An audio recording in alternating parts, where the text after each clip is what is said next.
Existem 3 frases que homens infiéis dizem com frequência tão previsível que quando você aprende a reconhecê-las, é como se um véu fosse levantado e você finalmente conseguisse ver a verdade por trás das palavras. E a parte mais perturbadora não é que eles mentem. É que muitas vezes eles genuinamente acreditam no que estão dizendo, porque seus cérebros criaram sistemas elaborados de racionalização para reduzir o desconforto psicológico de fazer algo que contradiz profundamente quem acreditam. Ser. Olá, sou Adra. Sofia Alencar, psicóloga especialista em relacionamentos, neurociência e comportamento humano. E hoje vamos mergulhar na psicologia exata por trás das 3 frases mais comuns que homens infiéis usam, não apenas o que dizem, mas por que seus cérebros constroem essas narrativas específicas? E mais importante, como você pode reconhecer essas frases pelo que realmente são? Mecanismos de defesa psicológicos disfarçados de verdade. Porque a verdade é que entender a psicologia da mentira masculina pode finalmente libertar você da confusão, de tentar entender como ele pode dizer essas coisas tão convictamente, quando você sabe em seu âmago que são falsas. E vou te revelar algo que pode transformar completamente sua capacidade de detectar engano. Ao final deste vídeo, vou te ensinar a resposta específica que você deve dar quando ouvir cada uma dessas frases. Respostas que cortam através da racionalização e forçam confrontação com a verdade. Não são ataques, não são acusações emocionais. São perguntas psicologicamente precisas que tornam impossível continuar mentindo sem contradição óbvia. Então respire fundo. Prepare-se para reconhecer padrões de linguagem que provavelmente já ouviu, porque o que você vai aprender hoje pode finalmente te dar poder sobre conversas onde antes você se sentia confusa e manipulada. E se você sente que precisa de apoio estruturado para processar descoberta de infidelidade e mentiras, saiba que desenvolvi ao longo de 20 anos de prática clínica o protocolo de 21 dias para superar a traição. Um método baseado em neurociência que já ajudou centenas de mulheres a recuperar sua clareza mental e força interior. O link está na descrição deste vídeo se você quiser conhecer mais sobre ele depois. Mas agora, vamos ao conteúdo de hoje. E antes de continuarmos, preciso pedir algo essencial para este canal.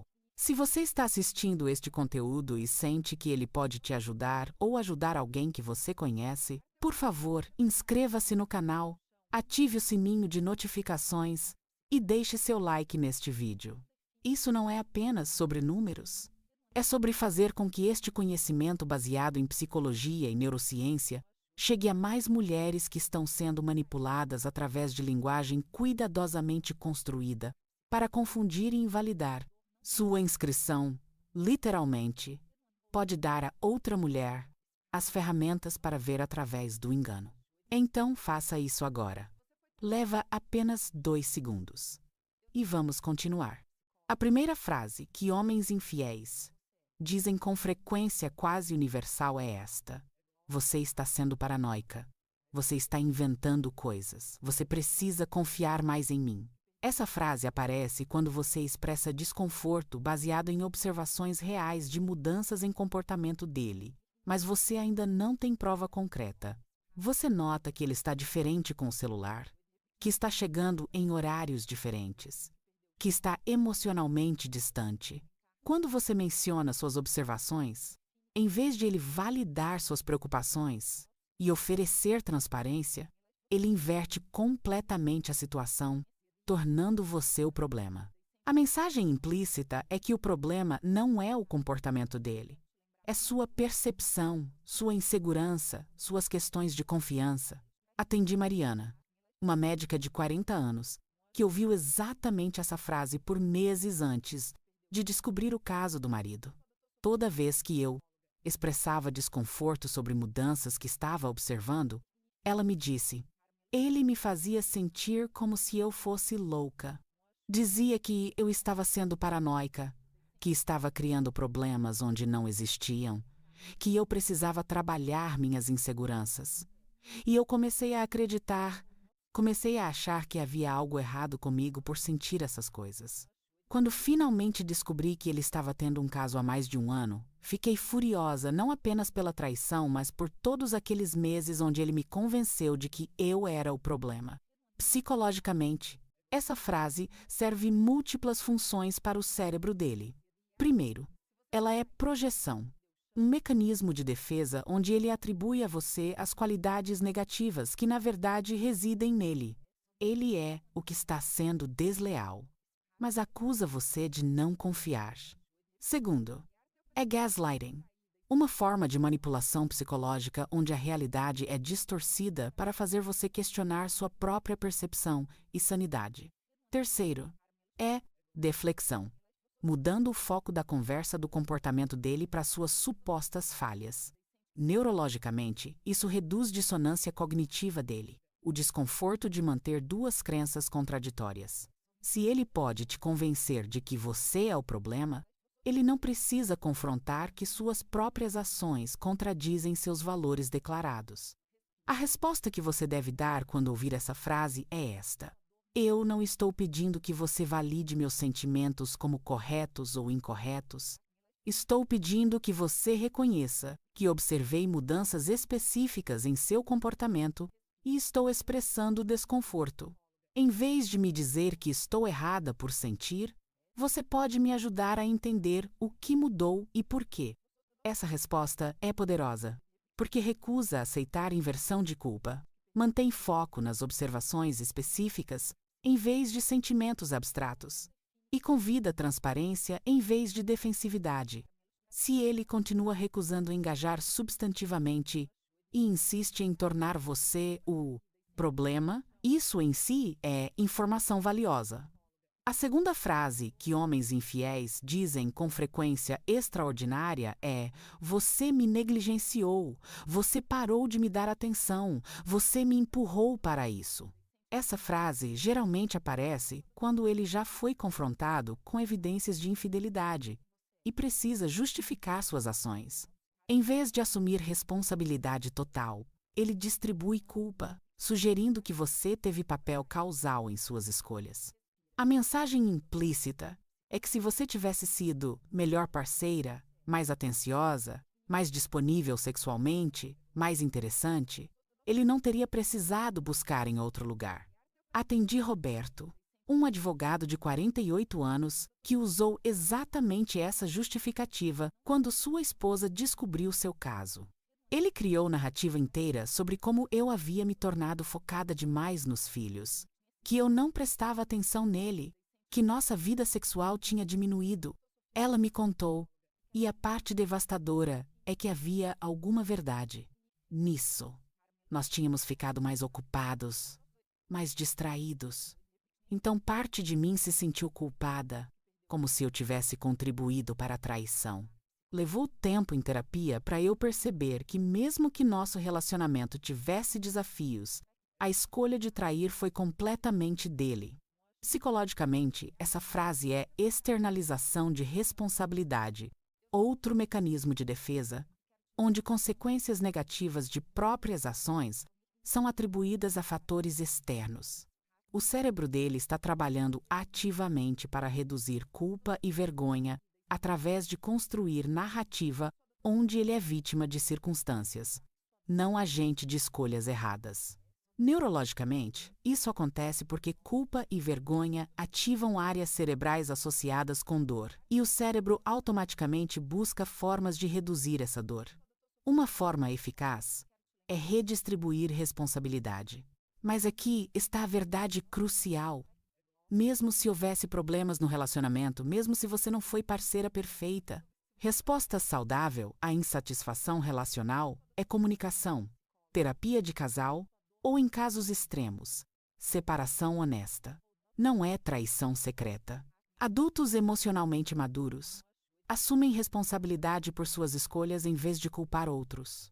E se havia problemas no relacionamento que justificavam buscar conexão em outro lugar, por que não terminou o relacionamento primeiro antes de iniciar outro? A resposta que você deve dar quando ouvir essa frase é: eu reconheço que nosso relacionamento pode ter tido problemas. Mas você teve múltiplas escolhas sobre como responder a esses problemas. Você poderia ter comunicado suas necessidades claramente. Você poderia ter sugerido terapia. Você poderia ter terminado o relacionamento honestamente. Por que escolheu traição secreta em vez de qualquer dessas opções? Essa resposta é poderosa, porque reconhece a realidade de que relacionamentos têm problemas, mas mantém foco em responsabilidade por escolhas. Se ele não consegue responder substancialmente, a implicação é clara. Ele escolheu o caminho de menor resistência, que minimizou o desconforto dele às custas de sua dignidade. A terceira frase que homens infiéis dizem com consistência notável é: foi apenas físico, não significou nada. Eu nunca amei ela. Eu sempre amei você. Essa frase aparece especificamente em casos de traição física, onde ele está tentando minimizar a gravidade de suas ações, distinguindo entre corpo e emoção. A mensagem implícita é que porque não houve envolvimento emocional com a outra pessoa, a traição é menos grave, mais perdoável, não ameaça realmente o relacionamento primário. E a parte mais confusa é que frequentemente ele genuinamente acredita nisso, porque neurologicamente, para cérebro masculino, sexo e amor podem de fato ser processados em sistemas relativamente separados. Atendi Carlos, um empresário de 50 anos, que repetiu exatamente essa frase quando sua esposa descobriu o caso de 3 meses. Foi apenas físico, ele insistiu. Não teve sentimentos envolvidos. Não compartilhei nada pessoal com ela. Não pensei nela quando não estava com ela. Foi puramente sexual, completamente separado do meu amor por você. Para sua esposa, essa explicação era incompreensível. Como algo físico pode não significar nada, mas para o cérebro dele, fazia sentido completo. Sua compartimentalização neural genuinamente separou a experiência física de compromisso emocional. Mas aqui está o que ele não está considerando. Para você e para a maioria das mulheres, físico e emocional estão profundamente entrelaçados. Você não consegue separar corpo de sentimento da mesma forma que ele aparentemente consegue. Então, quando ele diz não significou nada, ele está essencialmente dizendo que sua forma de processar intimidade é irrelevante. Apenas a perspectiva dele importa. Além disso, mesmo se para ele foi apenas físico, foi traição de confiança, de compromisso, de respeito. Foi escolha consciente de colocar gratificação momentânea acima de integridade do relacionamento. E se realmente não significou nada, por que arriscar tudo que vocês construíram juntos por algo sem significado?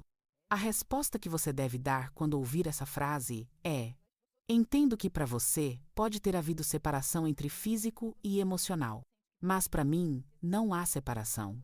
Meu corpo e meus sentimentos são inseparáveis. Quando você escolheu ser físico com outra pessoa, você violou não apenas compromisso físico, mas emocional também, porque para mim essas coisas não podem ser compartimentalizadas. E se realmente não significou nada para você, isso torna ainda mais doloroso, porque significa que você arriscou nosso relacionamento, minha confiança, minha paz emocional, por algo que você mesmo diz não ter valor. Como isso faz sentido? Essa resposta é poderosa, porque ela recusa aceitar a estrutura dele de como a intimidade funciona, estabelece sua própria realidade como igualmente válida e expõe contradição lógica em argumento dele. Se não significou nada, por que fazer? Se significou algo, então mentira que não significou.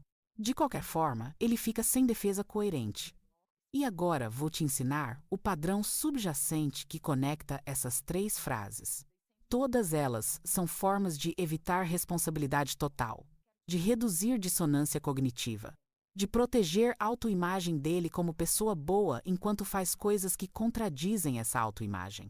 Você está sendo paranoica, minimiza o comportamento dele e culpa você. Você me negligenciou, redistribui responsabilidade. Não significou nada, minimiza a gravidade da traição.